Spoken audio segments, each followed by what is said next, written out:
세월이 흘러도 변치 않는 지혜와 기묘한 사연들이 모이는 곳. 여기는 은빛야담입니다. 좋아요, 구독, 은사랑입니다. 그럼 오늘 이야기 시작합니다. 옛날 어느 먼 고을, 산을 지붕 삼고 들판을 아랫목 삼아 살아가는 한 청년이 있었습니다. 그는 부모님도 일가 친척도 없는 천의 고아였습니다. 그에게는 이름조차 없었습니다. 그저 새를 잡는 솜씨가 귀신 같다 하여 사람들은 그를 새새비라고 불렀지요. 다 무너져가는 초가삼간조차 없었지만 새새비는 기죽는 법이 없었습니다. 아침이면 이슬 맺힌 풀잎을 새수 삼아 닫고 저녁이면 은하수를 이불 삼아 덮고 잤습니다. 남들은 어찌 저리 가련하게 사느냐 혀를 찼지만 새새비는 그저 어깨를 으쓱하며 말하곤 했습니다. 걱정도 팔자구려. 하늘이 내 천장이고 땅이 내 구들장인데 이 세상에 나만큼 넓은 집을 가진 부자가 어디 있겠소. 새새비의 허리춤에는 언제나 때가 절어 반질반질해진 가죽 주머니와 튼튼한 새총 하나가 달려 있었습니다. 이것이 그의 전 재산이자 목숨줄이었지요. 이 새총으로 말할 것 같으면 수령 100년 된 느릅나무 가지를 깎아 만들고 질긴 사슴 가죽을 덧댄 천하제일의 물건이었습니다. 그의 솜씨는 참으로 오묘했습니다. 숲속을 걸어가다가도 바람결에 깃털 스치는 소리만 들리면 보지도 않고 새총을 당겼습니다. 소리가 들리면 영락없이 통통하게 살이 오른 참새나 메추라기가 바닥으로 떨어졌습니다. 새새비는 길가에 앉아 마른 나뭇가지를 모아 타닥타닥 모닥불을 피웠습니다. 새털을 슥슥 뽑아내고 소금 한 줌 없이 구워도 그 고소한 냄새는 100리바까지 퍼질 듯 했지요. 자, 오늘은 참새가 제 발로 찾아왔구나.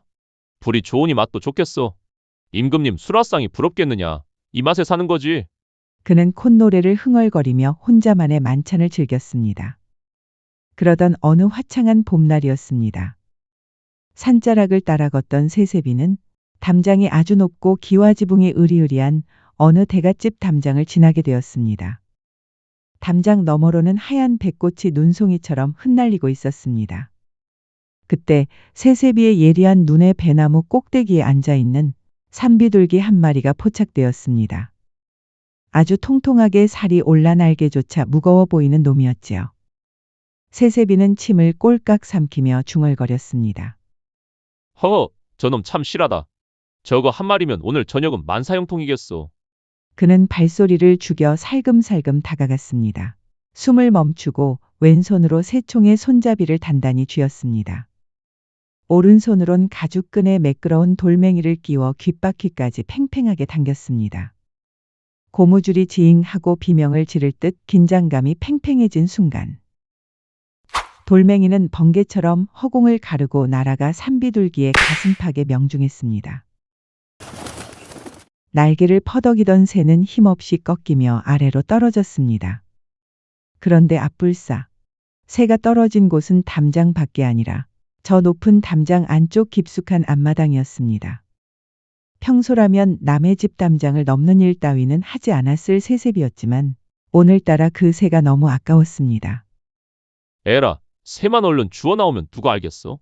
담이 높다 한들 내 다리보다 높겠느냐. 새새비는 옷소매를 걷어붙이고 담벼락에 몸을 밀착했습니다. 그리고는 유연하게 담을 타고 올라가 기와지붕 위에서 마당을 내려다보았습니다. 담장 너머 마당에서 펼쳐진 광경을 본 순간 새새비는 숨 쉬는 법조차 잊어버리고 말았습니다. 마당 한가운데에는 커다란 배나무가 하얀 꽃비를 뿌리고 있었고 그 아래 평상에는 아름다운 처녀가 앉아 배를 짜고 있었습니다. 새새비의 눈을 단번에 사로잡은 것은 처녀의 머리카락이었습니다. 칠흑같이 검고 윤기가 흐르는 머리카락이 처녀의 어깨를 타고 내려와 마루를 지나 마당 흙바닥에까지 닿아 있었습니다. 그 길이가 무려 석자 3치나 되었지요. 마치 검은 비단 폭을 펼쳐놓은 듯 신비로운 광경이었습니다. 새새비는 넋을 잃고 중얼거렸습니다. 세상에, 저게 사람의 머리카락인가? 아니면 밤하늘을 잘라다 붙여놓은 것인가?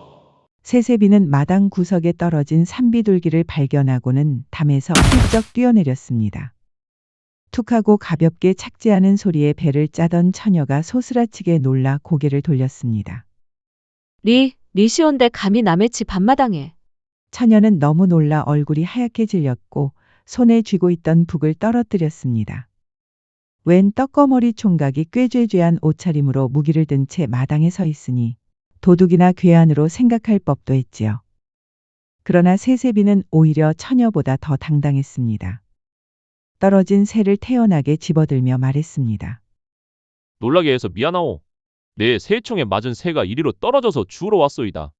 처녀는 이 황당한 사내를 보며 입을 다물지 못했습니다.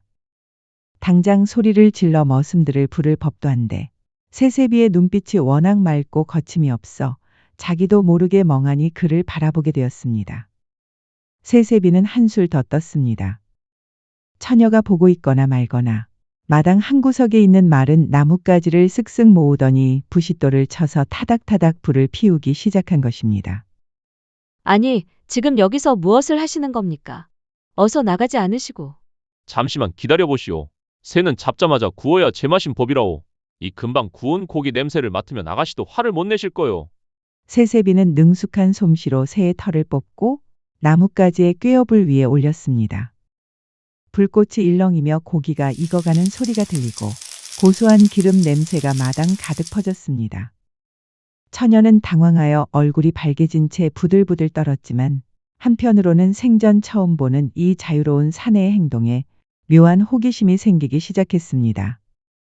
세세비는 뜨거운 김이 모락모락 나는 고기를 손으로 덥석 잡아 가장 살이 많고 부드러운 다리 쪽을 처녀에게 쓱 내밀었습니다. 자, 보기엔 이래도 이게 산의 기운을 듬뿍 받은 보약이라오. 한 점 드셔보시오. 저는 이런 거 먹지 않습니다. 자, 어서요. 내가 독이라도 탔을까봐 그러시오. 세세비가 장난기 가득한 눈으로 재촉하자 처녀는 혹시라도 이 사내가 고기를 받아야만 나갈까 싶어 조심스레 손을 내밀었습니다. 그리고 입술 끝으로 고기를 살짝 베어 물었지요.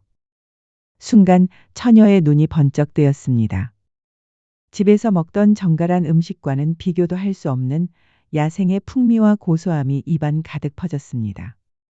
어머나, 어찌 이리 맛이 좋을까요? 내 말이 맞지요? 자, 한 점 더 드시오. 세상살이 뭐 별거 있겠소? 이렇게 맛있는 거 나눠 먹고 웃으면 그게 행복이지요. 세세비는 빙그레 미소를 지었습니다. 처녀도 어느덧 경계심을 풀고 고기를 오물오물 씹으며 작은 미소를 보였습니다. 배꽃이 눈처럼 내리는 마당에서 이름 모를 총각과 귀한 집 처녀가 나란히 앉아 쇠고기를 나눠 먹는 기묘하고도 따뜻한 풍경이 완성된 것입니다. 세세비는 마지막 뼈를 발라내고는 툭툭 손을 털며 일어섰습니다. 고기 맛을 아는 분을 만나니 오늘 사냥이 참으로 즐거웠소. 내 내일 또 만난 놈으로 잡아오리다. 세세비는 대답도 듣지 않고 다시 담을 훌쩍 넘어 사라졌습니다. 처녀는 빈 마당에 홀로 남아 담장 너머로 사라진 사내의 뒷모습을 한참 동안 멍하니 바라보았습니다. 그날 이후 세세비는 정말 약속이라도 한 듯 매일같이 담을 넘었습니다. 어떤 날은 꿩을 잡아오고 어떤 날은 작고 귀한 메추라기를 잡아왔지요. 처녀 역시 이제는 세세비가 올 시간이 되면 배틀에 앉아 있으면서도 자꾸만 담장 쪽으로 귀를 기울이게 되었습니다.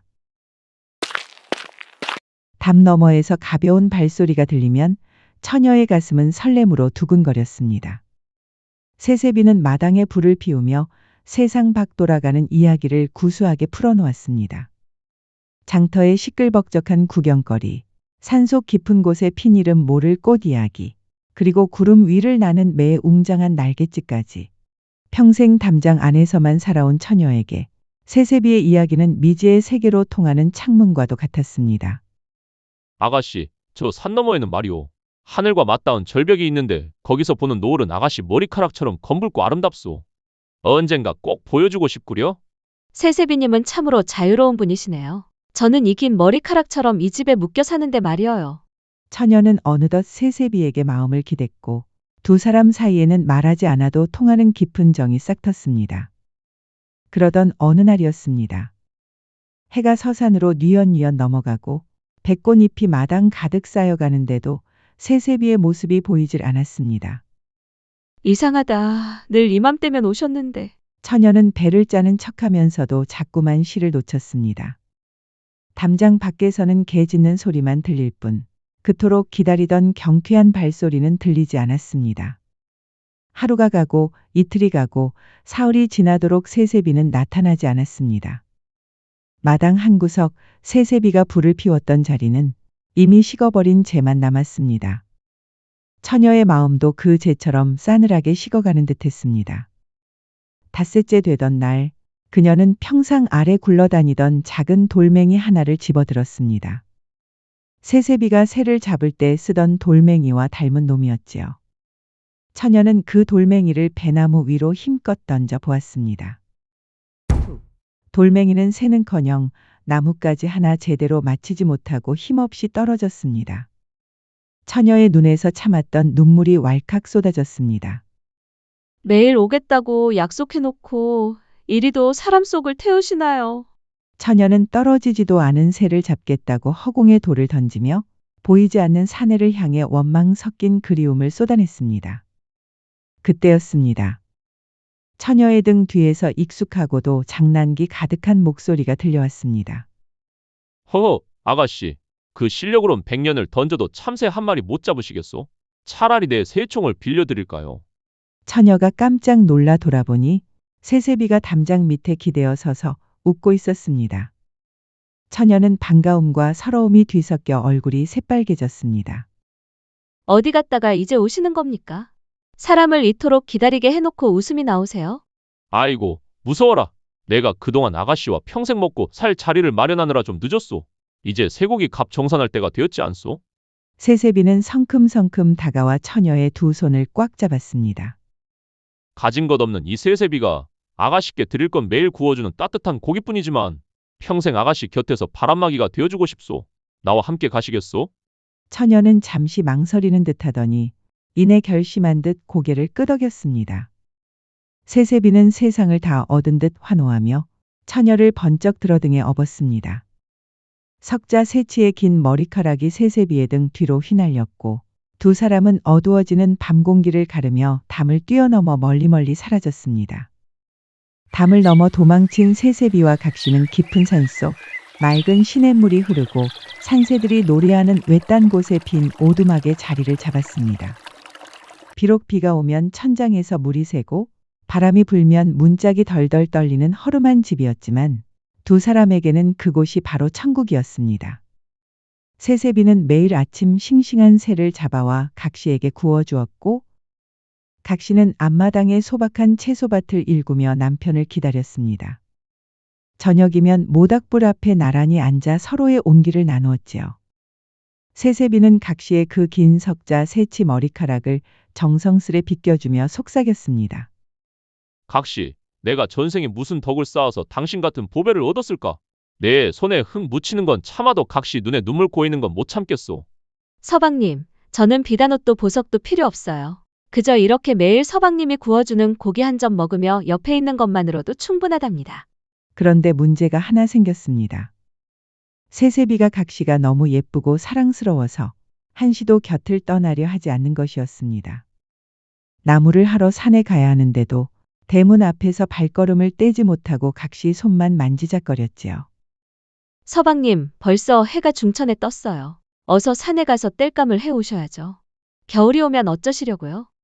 각시 얼굴을 한번 더 보고 가려니 발이 땅바닥에 딱 붙어서 떨어지질 않소. 잠깐만 더 보고 가리다. 잠깐이 1시간이 되고 1시간이 반나절이 되기 일쑤였습니다. 각시는 서방님의 사랑이 고마우면서도 한편으로는 생계가 걱정되었습니다. 고민 끝에 각시는 방 안에서 종이와 붓을 꺼내 들었습니다. 각시는 거울을 보며 자신의 모습을 정성스럽게 그리기 시작했습니다. 석자 새치의 긴 머리카락, 초생달 같은 눈썹, 앵두 같은 입술. 그림 속의 여인은 살아있는 각시라고 해도 믿을 만큼 생생했습니다. 각시는 그림을 둘둘 말아 새세비에게 건네며 신신당부했습니다. 서방님, 정저를 보고 싶으시면 산에 가서 일을 하시다가 이 그림을 펼쳐보세요. 그러면 제가 옆에 있는 것 같을 거예요. 새세비는 보물을 얻은 듯 기뻐하며 그림을 가슴 품에 쏙 넣었습니다. 이거 정말 기막힌 방법이구려? 이제 산에서도 각시와 함께 있는 세민이 힘이 솟구치겠소. 새세비는 그림을 들고 산으로 올라갔습니다. 도끼질을 한번 하고 그림을 한번 펼쳐보고는 허, 내 각시 참 예쁘다. 하며 웃고 뙤약볕 아래 땀을 흘리다가도 그림을 보며 기운을 차렸습니다.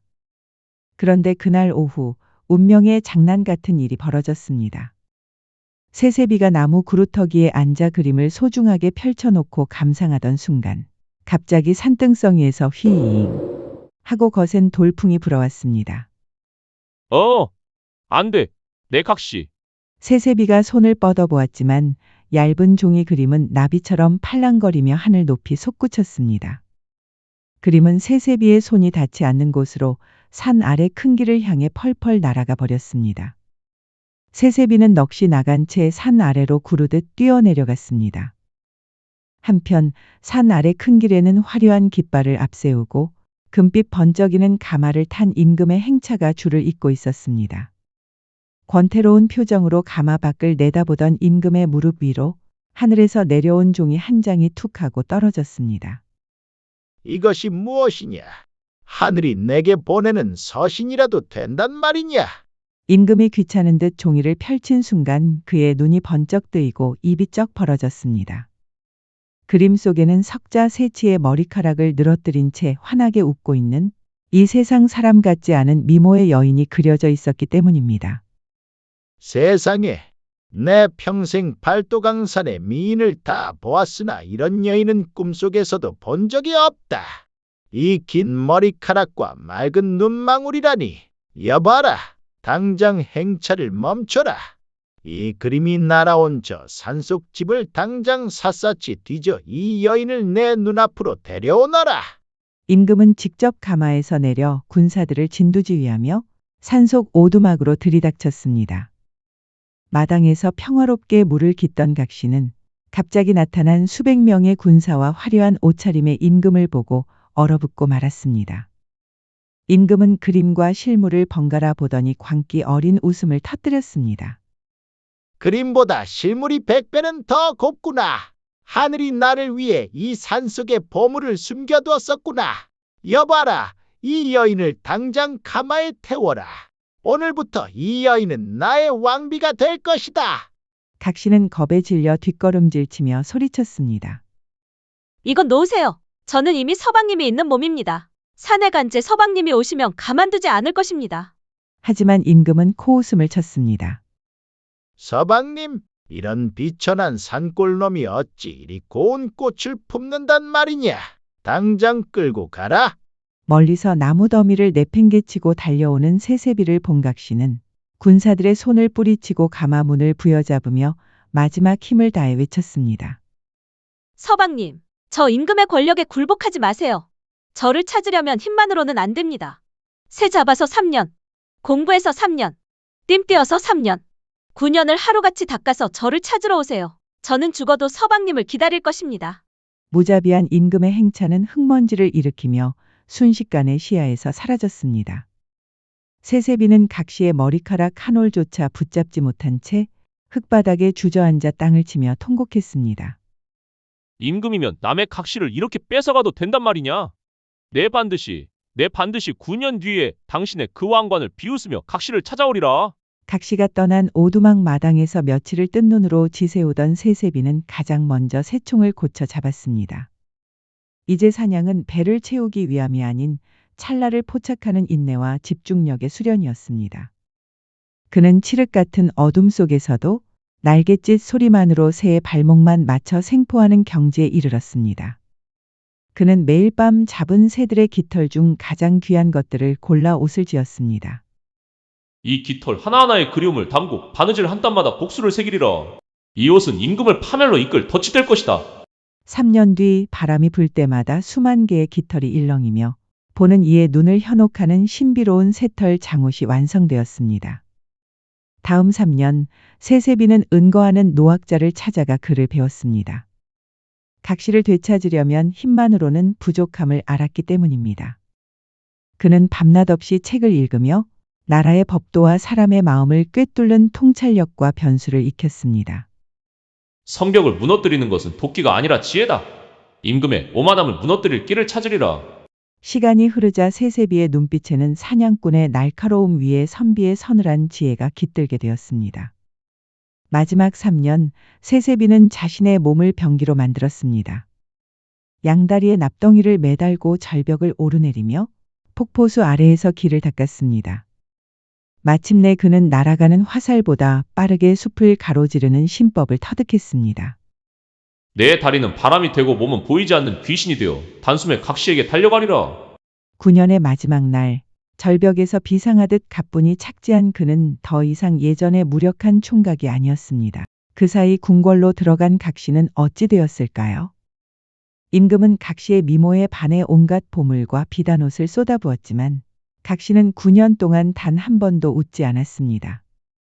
그녀는 궁궐 한 구석에서 오로지 세세비가 오기만을 기다리며 얼음처럼 차갑게 지냈습니다. 임금이 달래도 보고 화도 내보았지만 각시는 단호했습니다. 임금님, 제가 말씀드리지 않았습니까? 9년이 지나기 전까지 저희 마음을 얻으려 하지 마십시오. 그 약속을 지켜주셔야 저도 약속을 지킬 것입니다. 임금은 그 고고한 자태에 압도되어 감히 손을 대지 못한 채 9년을 버텼습니다. 하지만 속으로는 내 반드시 9년이 되는 날, 너를 굴복시키고 말리라 하며 욕망을 불태우고 있었지요. 약속한 9년의 마지막 날 아침이 밝았습니다. 궁궐은 긴장감에 휩싸였고 임금은 이제야 그 미인을 품을 수 있다는 생각에 아침부터 흥분을 감추지 못했습니다. 그러나 각시는 여전히 서늘한 안개처럼 고요했습니다. 임금님, 약속한 시간이 되었습니다. 오늘 저녁 제가 대왕님 앞에서 진정한 왕비의 도리를 다하겠습니다. 하지만 그 전에 마지막으로 제 마음의 응어리를 풀 잔치를 열어주십시오. 말해보시오. 나라 전체를 비단으로 덮으라 해도 해줄 것이오. 팔도강산의 모든 거지를 궁궐로 불러 잔치를 베풀어 주십시오. 그들의 자유로운 춤사위를 보면 9년 동안 갇혀있던 제 가슴 속 답답함이 풀려 웃음이 나올 것 같습니다. 임금은 기꺼이 허락했습니다. 곧이어 도성 곳곳에 방이 붙었고 전국에서 굶주린 거지들이 구름처럼 궁궐로 몰려들었습니다. 잔치가 무르익고 온갖 거지들이 재롱을 부렸으나 각시의 표정은 여전히 무거웠습니다. 그때였습니다. 궁궐 정문을 지나 천천히 걸어 들어오는 한 사내가 있었습니다. 수만 마리의 새털로 지어 바람이 불 때마다 수만 가지 빛깔로 일렁이는 새털 장옷을 입은 사내였습니다. 사내의 풍채만큼은 용상에 앉은 임금보다 더 당당했습니다. 사내는 마당 한복판에 앉자마자 춤을 추기 시작했습니다. 훌쩍훌쩍 그는 지붕 위를 나비처럼 날아다녔고 깃털 하나하나 살아있는 새처럼 움직였습니다. 그 기묘하고도 웅장한 몸짓을 보던 각시의 입가에 서서히 경련이 일더니 마침내 9년 동안 닫혀있던 문이 활짝 열렸습니다. 깔깔깔, 하하. 이제야 살 것 같구나. 저 춤사위야말로 내가 기다리던 것이로다. 왕비의 웃음소리에 정신이 나간 임금은 시기심과 탐욕에 눈이 멀었습니다. 어라, 저 새털 옷이 보물이로구나. 저 옷만 입으면 왕비가 나만 보고 매일 저렇게 웃어주겠지? 임금은 체면도 잊은 채 단 아래로 뛰어내려갔습니다. 여봐라 거지야. 내 옷이 아주 탐나는구나. 네, 당장 너와 옷을 바꾸리라. 너는 잠시 이 나라의 용포를 입고 나는 그 새털 옷을 입고 왕비를 기쁘게 하겠다. 세세비는 속으로 쾌재를 불렀으나 9년 동안 익힌 지혜로 태연하게 대처했습니다. 아이고, 대왕님, 이 천한 거지 옷을 어찌 용포와 바꾸겠습니까? 잔말 말고 당장 벗어라. 이건 어명이다. 결국 임금은 화려한 용포를 벗어 세세비에게 던져주고 자신은 새털 옷을 가로채 입었습니다. 그리고는 왕비 앞에서 보란듯이 엉덩이를 흔들며 우스꽝스럽게 춤을 추기 시작했습니다. 용포를 입은 세세비는 9년 동안 닦은 무예로 단숨에 용상 위로 펄쩍 뛰어올랐습니다. 그 위엄 있는 자태에 군사들과 신하들은 압도되어 무릎을 꿇었습니다. 그때 각시가 세세비와 눈을 맞추며 쩌렁쩌렁하게 물었습니다. 세바, 세바, 세세바. 9년 동안 무엇을 공부했느냐? 세세비는 폭포수 같은 성량으로 궁궐이 흔들리도록 호령했습니다. 새해 잡아 3년으로 인내를 배웠고 글 공부에 3년으로 천하의 이치를 깨우쳤으며 뜀뛰어 3년으로 사악한 자를 징벌할 힘을 얻었노라. 여봐라 군사들은 들어라. 저기 추태를 부리며 궁궐을 더럽히는 미친 거지를 당장 끌어내어 성문 밖으로 던져버려라. 군사들은 새털 옷을 입고 날뛰는 진짜 임금을 거지로 착각해 무참히 끌어내 버렸습니다. 쫓겨난 임금이 울부짖었으나 이미 세세비의 위험에 동화된 군사들에게는 그저 미친 거지의 추태로 보일 뿐이었습니다. 용상에 나란히 앉은 세세비와 각시는 서로의 손을 꼭 잡았습니다. 서방님, 저는 첫눈에 당신을 알아봤어요. 제 믿음이 틀리지 않았네요. 각시 9년 전 약속을 지켰소. 이제 다시는 누구도 우리를 갈라놓지 못할 것이오. 그 후 세세비는 9년 동안 익힌 학문으로 백성들의 고통을 살폈고 임금이 뺏어갔던 곡식을 풀어 굶주린 이들을 먹였습니다. 한편 석자 세치각시는 명석한 두뇌로 세세비를 도와 나라를 평안케 했습니다. 두 사람은 매일 저녁 궁궐 뒷마당에서 작은 모닥불을 피우고 쇠고기를 구워 먹으며 처음 만났던 배나무 아래의 추억을 이야기했답니다. 권력으로 남의 행복을 뺏으려 했던 어리석은 임금은 사라졌고 사랑을 위해 9년을 바친 진정한 영웅 세세비가 다스리는 나라는 대대손손 태평성대를 누렸다고 전해집니다.